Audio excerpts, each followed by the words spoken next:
My dad canceled my 18th birthday for my sister, but my grandparents rescued me and revealed his affair. Hey Reddit, I'm Ethan, 18, and I've just experienced one of the most messed up situations of my life.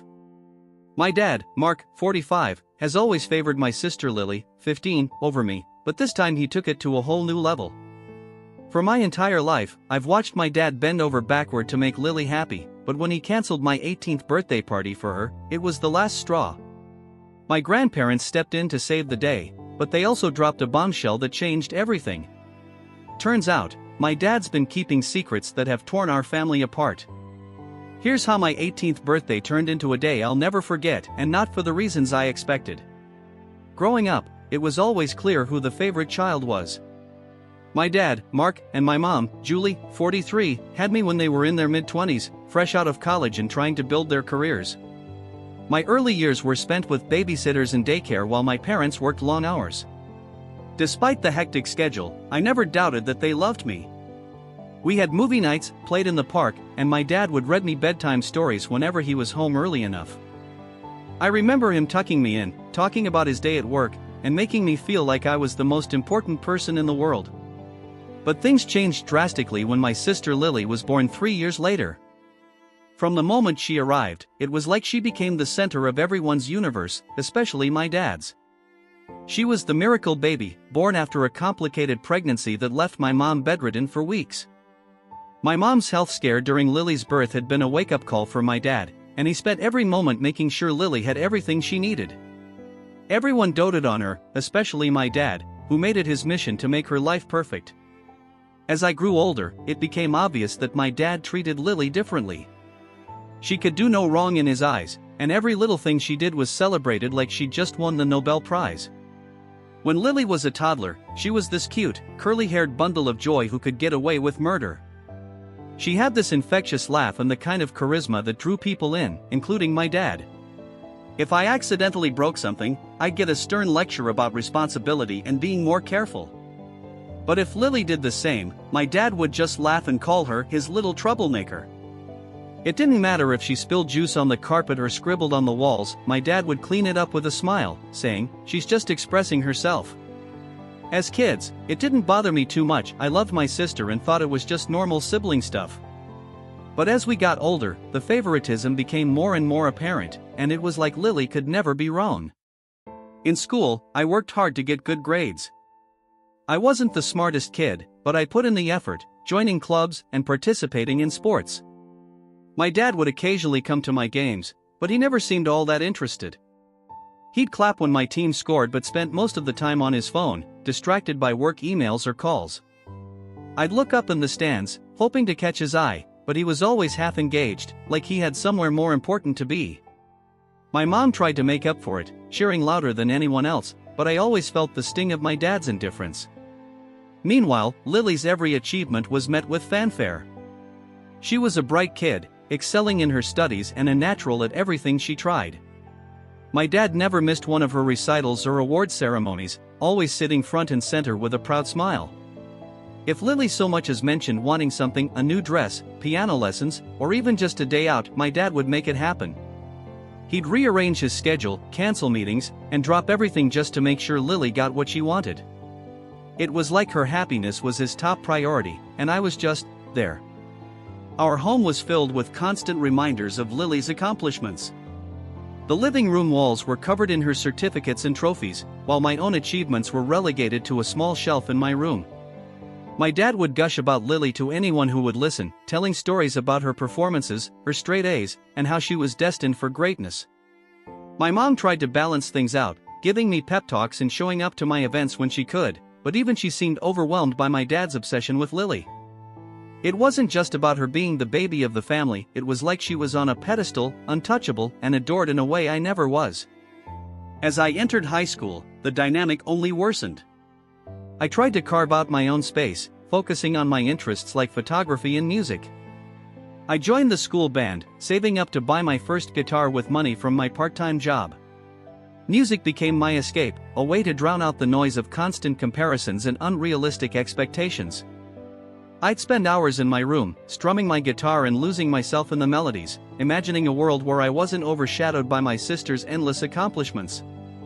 But no matter how hard I tried to distinguish myself, my dad's attention was always on Lily. One year, I entered a local photography contest and won third place. I was thrilled. It was the first time I'd put my work out there, and I felt validated. My mom was proud, taking me out for ice cream to celebrate, and even printed out my photo to hang in our hallway. But when I told my dad, he barely looked up from his laptop. "That's great, Ethan," he said absently. "But you should aim for first next time, right?" The comment stung, but it wasn't unexpected.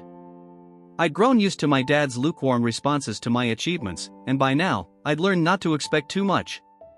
Lily, on the other hand, could come home with a participation ribbon, and my dad would act like she'd won an Olympic medal. He'd take her out for a special dinner, telling her how proud he was, and make her feel like she was the most important person in the world. It was exhausting, constantly trying to prove myself to someone who couldn't be bothered to care. The breaking point for me was my 18th birthday. I'd been looking forward to it for months, planning a small party with a few friends at home. I talked to my mom about getting my favorite cake, decorating the backyard with lights, and maybe even having a little barbecue. It wasn't going to be anything fancy, but it was my day, and I wanted it to feel special. I'd saved up some money from my job at the local grocery store, hoping to make it a night to remember. I wanted it to be a celebration of everything I'd achieved, even if it wasn't much by my dad's standards. But as my birthday approached, I noticed that my dad seemed distracted, even more so than usual. He'd been working late, missing dinner, and when he was home, he was constantly on his phone, whispering in hushed tones and quickly hanging up whenever I walked by.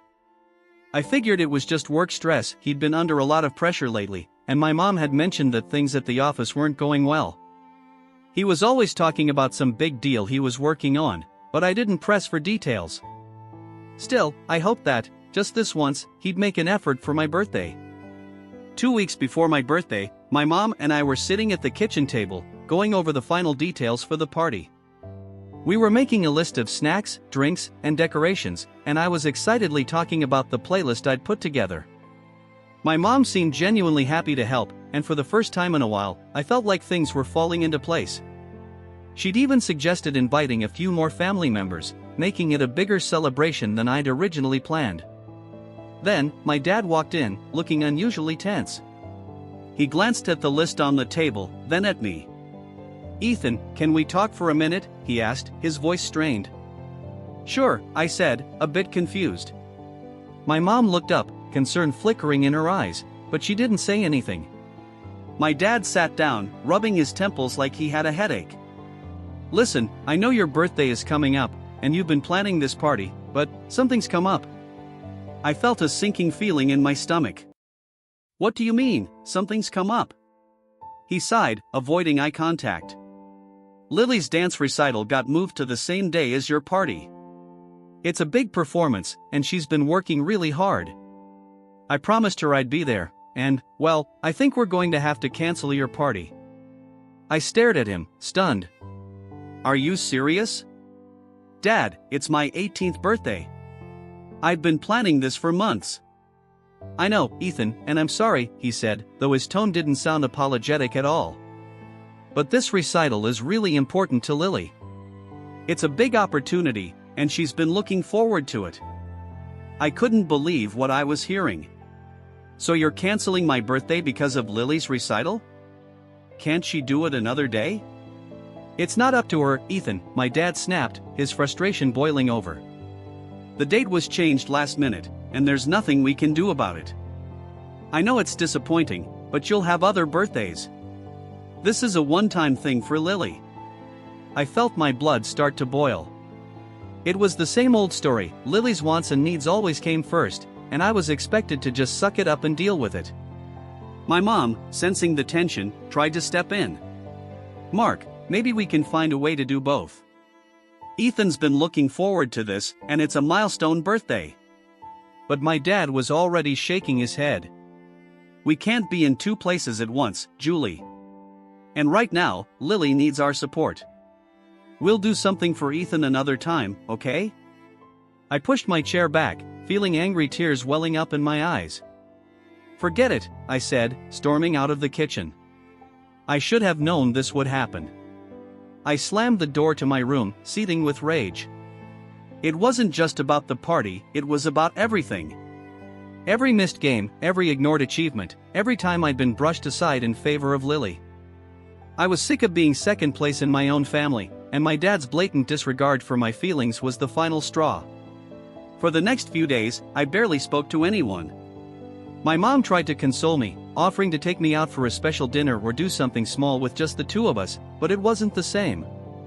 My friends were disappointed, too. I'd hyped up the party, and now I had to explain that it wasn't happening because my dad had cancelled it for Lily.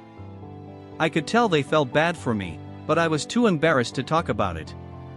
I didn't want their pity, I just wanted things to be different. Meanwhile, Lily was completely oblivious to the whole situation. She was busy practicing for her recital, excitedly talking about her routine and the costume my dad had bought her. I could hear them in the living room, my dad praising her, telling her how proud he was and how he couldn't wait to see her perform.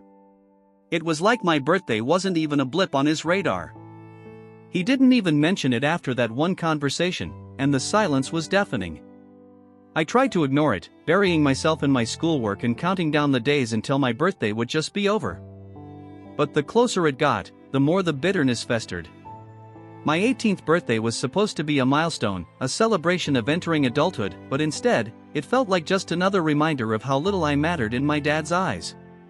The more I thought about it, the angrier I became, and there was no way to shake the feeling of being pushed aside. The day before my birthday, I was sitting in my room, trying to distract myself with music when my phone buzzed. It was a message from my grandparents, my dad's parents, asking if I wanted to come over for dinner the next day.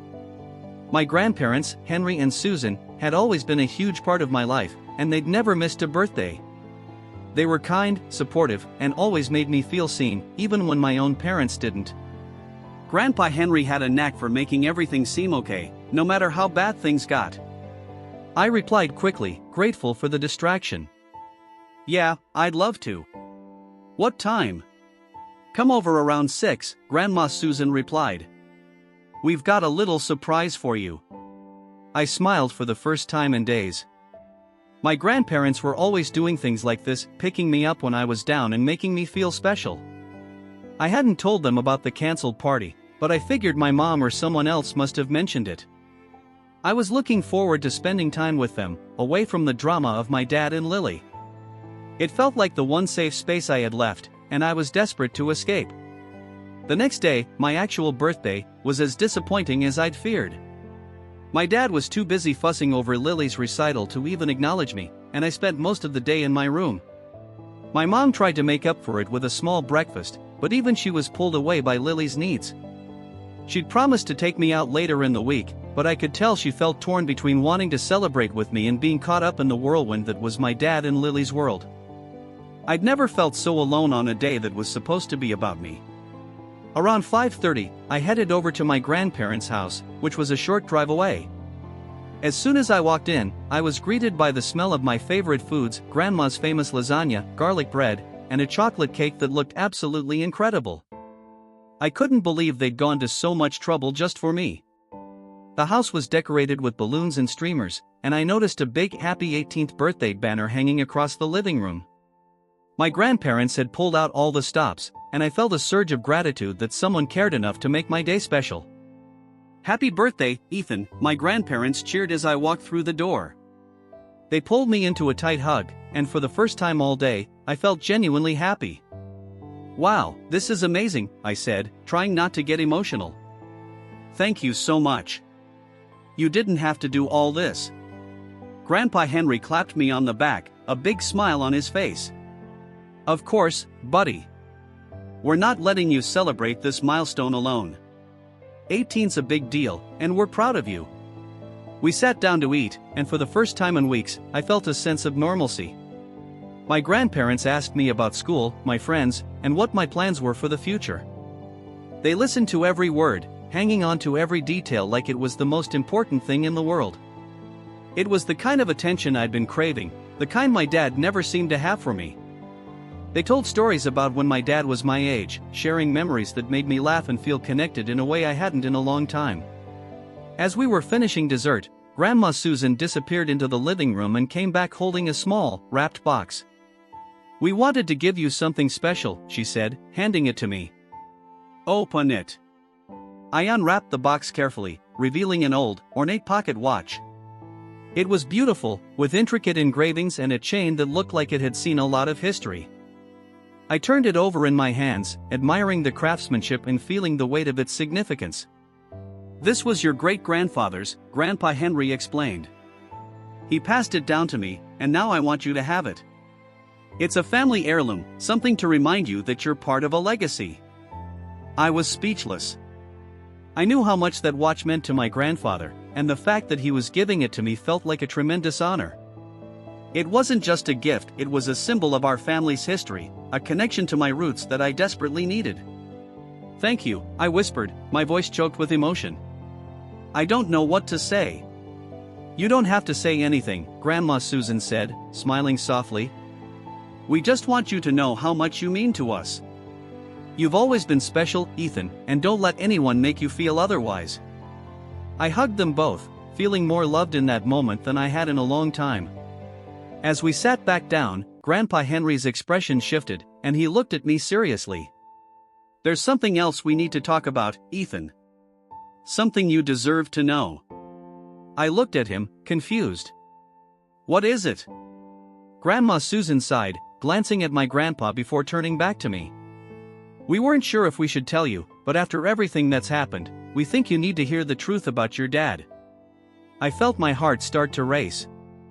"The truth about what?" Grandpa Henry leaned forward, his voice low and serious. "Your dad's been having an affair, Ethan. It's been going on for years, and it's why he's been so distant, why he's been so focused on Lily and not on you." The words hit me like a ton of bricks. "An affair? My dad?" I struggled to process what they were saying. How do you know?" Grandma Susan nodded sadly. "We've known for a while, but your mother didn't want to believe it. He's been seeing another woman, someone he met at work. We've tried to confront him about it, but he always denies it, says it's just rumors. But we've seen the signs, Ethan. The late nights, the secret phone calls, the excuses. It's all there." I felt like the ground was crumbling beneath me. Suddenly, everything made sense: my dad's distracted behavior, his constant absences, and his overwhelming obsession with making things perfect for Lily. It was like he was overcompensating for the guilt of his affair, trying to prove that he was still a good father by showering Lily with attention while ignoring the damage he was doing to the rest of us. My mind raced back to every time my dad had let me down, every broken promise and missed event, and I felt a surge of anger. How could he do this to us? To my mom? To me? Does Mom know? I asked, my voice shaking. Grandpa Henry nodded. She knows, but she's in denial. She's been trying to keep the family together, hoping your dad would come to his senses. But it's been tearing her apart. I sat there, numb and furious. My dad had cancelled my birthday, ignored me for years, and put my sister on a pedestal, all while carrying on an affair behind our backs.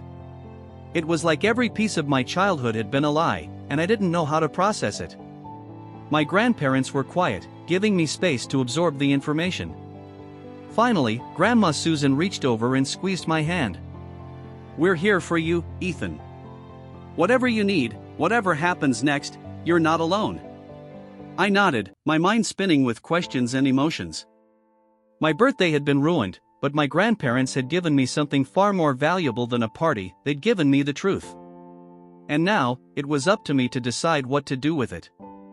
That night, I barely slept. I lay in bed, staring at the ceiling, replaying the conversation with my grandparents over and over in my mind.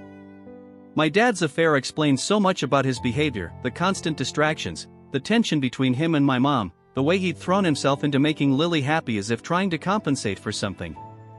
But knowing the truth didn't make it any easier to accept. I felt betrayed, angry, and utterly lost. The next morning, I decided I needed answers. I couldn't keep this to myself, not when it was tearing my family apart. I waited until my dad was alone in the kitchen, drinking his morning coffee and reading the newspaper. My mom and Lily were still asleep, and the house was quiet. I walked in, my heart pounding. Dad, we need to talk. He looked up, surprised to see me up so early. "What's up, Ethan? Everything okay?" I took a deep breath, trying to keep my voice steady. "I know about the affair." My dad's face went pale, and he set down his coffee cup, his expression shifting from confusion to shock. "What are you talking about?" "Don't play dumb," I snapped, my anger boiling over.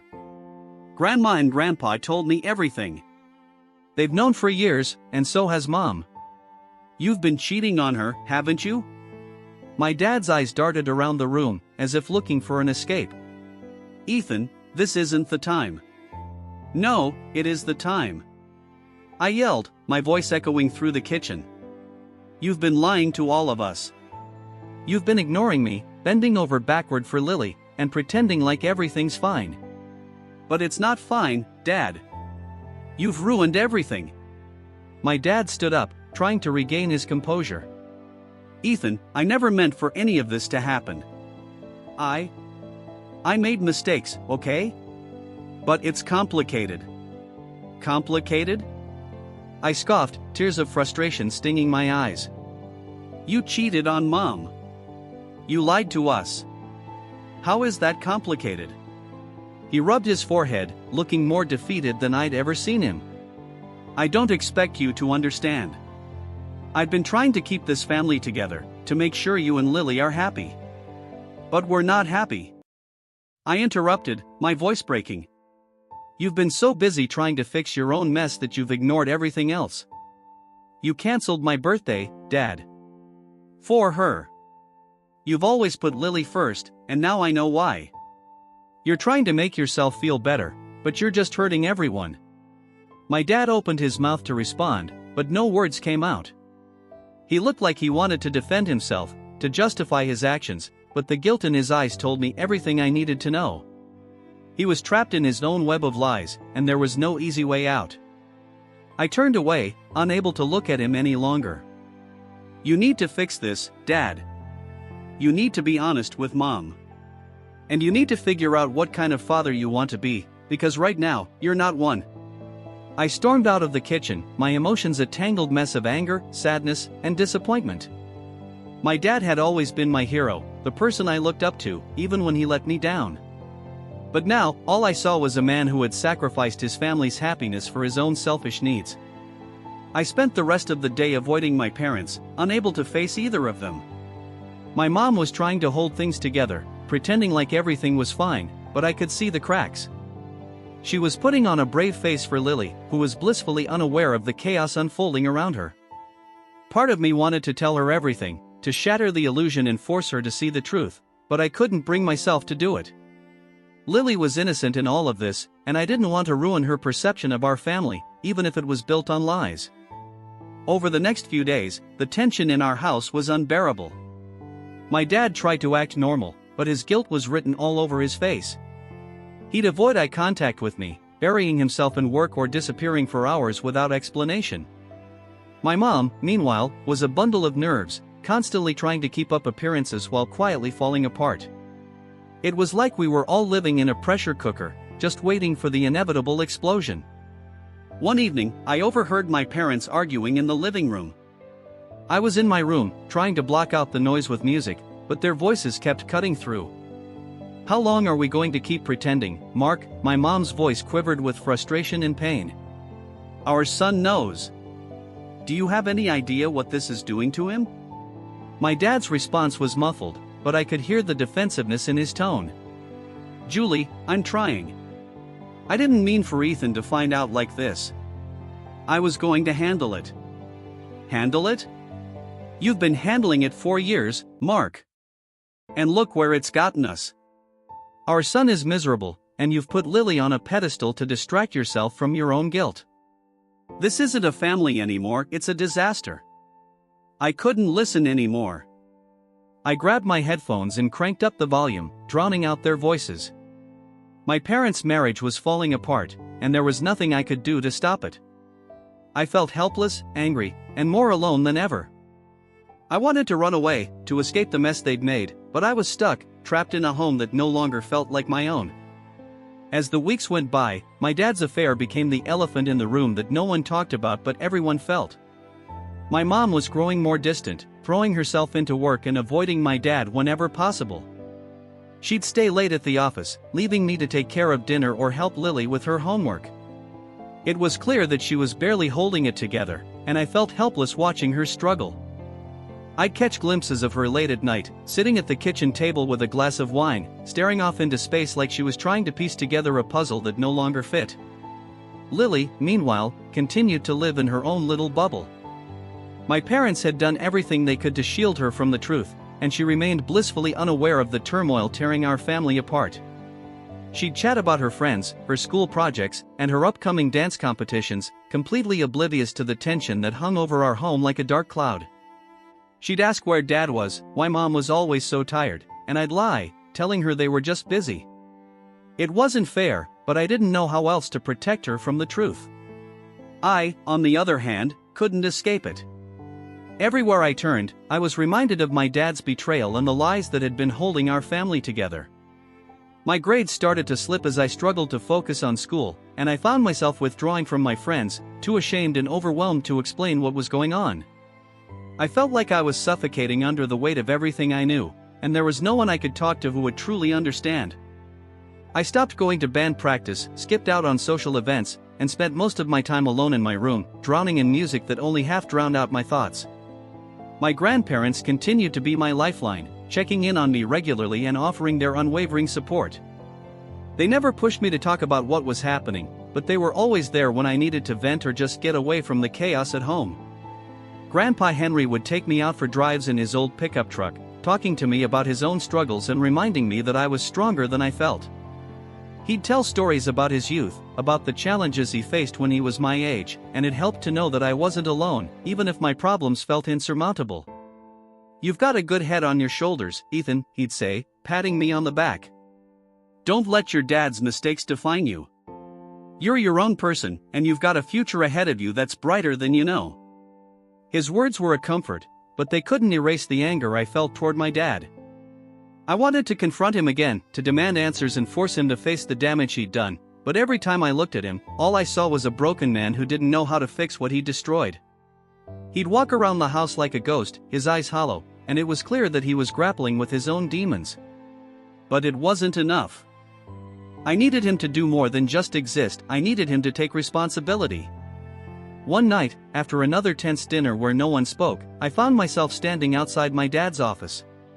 The door was slightly ajar, and I could see him inside, hunched over his desk, staring blankly at a stack of papers.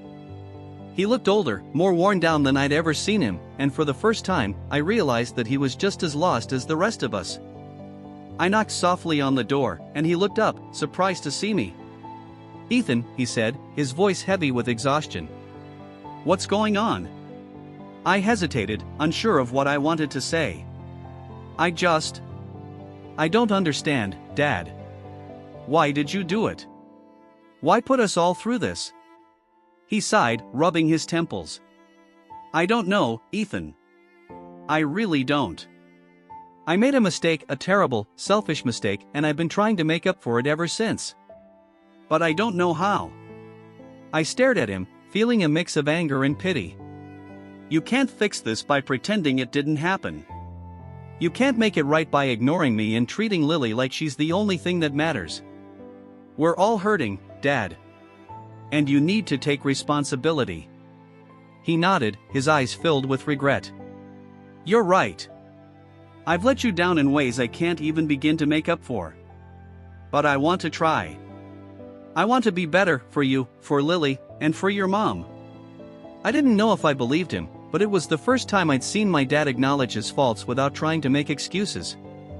It wasn't an apology, but it was a start, and for the first time, I felt like maybe there was a chance for us to heal. In the months that followed, my family began the slow, painful process of rebuilding. My dad finally confessed his affair to Lily, sitting her down and explaining the truth in the gentlest way he could. She was devastated, her perfect world shattered in an instant. I watched as the realization dawned on her that our family wasn't the flawless picture she'd always believed it to be. She cried for days, angry and confused, lashing out at my dad and shutting herself off from the rest of us. She'd lock herself in her room, blasting music, and I'd hear her sobbing late into the night. My mom, too, was struggling. She'd spent years trying to hold our family together, pretending everything was fine, and now that the truth was out, she was faced with the daunting task of figuring out what came next. She and my dad went to couples therapy, trying to navigate the wreckage of their marriage, but it was clear that things would never be the same. I'd overhear their whispered conversations, the tension palpable, and I knew they were on borrowed time. My mom was trying, but the hurt ran deep, and my dad's attempts at redemption felt too little, too late. As for me, I threw myself into my music, using it as an outlet for all the emotions I couldn't express. I started playing at local open mic nights, finding solace in the melodies and lyrics that seemed to capture everything I was feeling. My guitar became my escape, my therapy, and my way of reclaiming some sense of control in a world that felt like it was spinning out of reach. I'd play for hours, losing myself in the rhythm and letting the music drown out the chaos of my home life. My grandparents continued to be my rock, always there to offer a listening ear or a warm meal when I needed a break from the tension at home. They never judged my parents, never told me what I should or shouldn't feel, they just loved me unconditionally, and that was more than enough. I'd spend weekends at their house, helping Grandpa Henry with projects in the garage or baking with Grandma Susan, and it was the one place where I felt like I could truly breathe. Slowly, my dad began to make amends. He spent more time at home, not just with Lily, but with me too. He'd ask about my music, attend my performances, and even help me record a demo in his makeshift home studio. It wasn't perfect, and there were still moments when I struggled to forgive him, but I could see that he was trying, and that meant something. He'd apologize often, sometimes out of the blue, and while I wasn't ready to fully accept it, I appreciated the effort. My mom, too, was finding her own path. She'd started taking dance classes, something she'd always wanted to do but had put off for years. She was rediscovering who she was outside of being a wife and a mother, and it was inspiring to see her reclaim her own happiness. She'd come home from class, glowing with a newfound confidence, and it was like she was becoming a different person, stronger, more independent, and less willing to put up with my dad's excuses. Lily eventually came around, though her relationship with our dad would never be as unblemished as it once was. She and I grew closer through the ordeal, bonding over our shared pain and the realization that we'd both been let down in different ways. We'd stay up late talking, sharing our fears, and supporting each other in ways we hadn't before. She started coming to my performances, cheering me on like I'd always done for her, and it was nice to finally feel like we were on the same team. The road to healing was long, and there were setbacks along the way. My parents' marriage didn't survive, they separated a year later, deciding that it was best for everyone to start fresh. It was sad, but it was also freeing, and it allowed us all to move forward without the constant weight of unspoken grievances. My mom moved into her own apartment, focusing on her career and her newfound love of dance, while my dad stayed in the house, trying to piece together what was left of his relationship with Lily. I turned 19 with a quiet celebration, just me, my mom, Lily, and my grandparents. My dad sent a gift and a card, promising to take me out for a special day whenever I was ready. It wasn't the big party I'd once dreamed of, but it was enough. I was surrounded by people who loved me, people who had seen me through the worst and still believed in me. And that was all I needed. We sat around the table, laughing, sharing stories, and it was the first time in a long time that I felt like things were going to be okay. Final update: finding strength in family and forgiveness. Hey Reddit, it's Ethan again. It's been a wild ride since my 18th birthday, and I'm finally in a place where I feel at peace with everything that's happened. My family is still healing, and we're all finding our way forward, one step at a time. My dad and I are rebuilding our relationship slowly, and though it's not perfect, it's a lot better than it was.